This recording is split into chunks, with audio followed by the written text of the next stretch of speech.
നമസ്കാരം. ഇന്ന് തെന്നിന്ത്യയിലെ സെൻസേഷണൽ നായികയാണ് മമിത ബൈജു. പ്രേമലു എന്ന സിനിമയാണ് മമിതയുടെ കരിയറിൽ വലിയൊരു വഴിത്തിരിവ് നൽകിയ ചിത്രം. ഇതോടെ തമിഴിൽ കൈനിറയ അവസരങ്ങളാണ് മമിതയെ കാത്തിരുന്നത്. ഇളയദളപതി വിജയ്ക്കൊപ്പവും അഭിനയിക്കാൻ ഒരുങ്ങുകയാണ് നടി. ഇതിനിടെ ചില വിവാദങ്ങൾ മമിതയുടെ പേരിൽ ഉയർന്നു വരികയാണ്. ഇതാണിപ്പോൾ സോഷ്യൽ മീഡിയയിൽ നിറഞ്ഞു നിൽക്കുന്നത്. ഒരു കാലത്ത് മോർഫ് ചെയ്തുള്ള ചിത്രങ്ങൾ കൊണ്ട് ഐശ്വര്യ റായ് മുതൽ അങ്ങോട്ട് യുവനടിമാർ പോലും സോഷ്യൽ മീഡിയയിൽ പരിഹസിക്കപ്പെടാറുണ്ടായിരുന്നു. ഇപ്പോൾ AI-യുടെ വരവോടുകൂടി കാര്യങ്ങൾ കുറച്ചുകൂടി എളുപ്പത്തിലായി. അങ്ങനെ മമിതയെ വളരെ മോശമായ രീതിയിൽ അവതരിപ്പിക്കുന്ന ചിത്രങ്ങളാണ് കഴിഞ്ഞ ദിവസം പുറത്തു വന്നത്.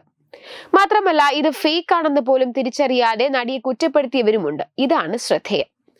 തമിഴിലെ പ്രമുഖ സംവിധായകൻ ശങ്കറിന്റെ മകൻ ഹീറോയായി അരങ്ങേറ്റം കുറിക്കുന്ന സിനിമയിൽ നടി മമിത ബൈജു നായികയായി അഭിനയിക്കുന്നു.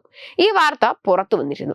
ഈ സിനിമയെക്കുറിച്ചുള്ള അപ്ഡേറ്റുകൾ നൽകുന്നതിനിടെ മമിത ബൈജുവിന്റെ ഹോട്ട് ഷോട്ട് ചിത്രങ്ങളും ചർച്ചാ വിഷയമായി. ഇത് ചൂണ്ടിക്കാണിച്ചുകൊണ്ടാണ് ആരാധകരും എത്തിയിരിക്കുന്നത്.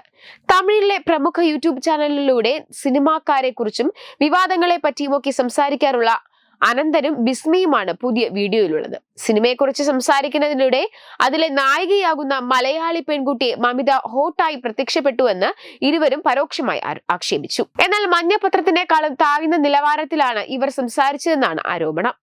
AI വഴി ആരോ ഉണ്ടാക്കിയെടുത്ത മമിതയുടെ ചിത്രങ്ങളാണ് സോഷ്യൽ മീഡിയയിൽ പ്രചരിച്ചത്. കറുപ്പ് നിറമുള്ള വസ്ത്രത്തിൽ ശരീരം പ്രകടമാകുന്ന രീതിയിലാണ് ചിത്രത്തിൽ നടിയുള്ളത്. എന്നാൽ മനഃപൂർവ്വം നടി അങ്ങനെ ചെയ്തതാണെന്ന തരത്തിലാണ് മാധ്യമപ്രവർത്തകർ ഇതിനെക്കുറിച്ച് സംസാരിച്ചത്. മാത്രമല്ല, മമിതയ്ക്ക് മാത്രം എങ്ങനെയാണ് സൂപ്പർ താരങ്ങൾക്കൊപ്പം ഇത്രയും അവസരങ്ങൾ കിട്ടുന്നതെന്ന് ചോദിച്ച് വളരെ മോശമായ ഒരു സംഭാഷണം കൂടി ഇവർ നടത്തി.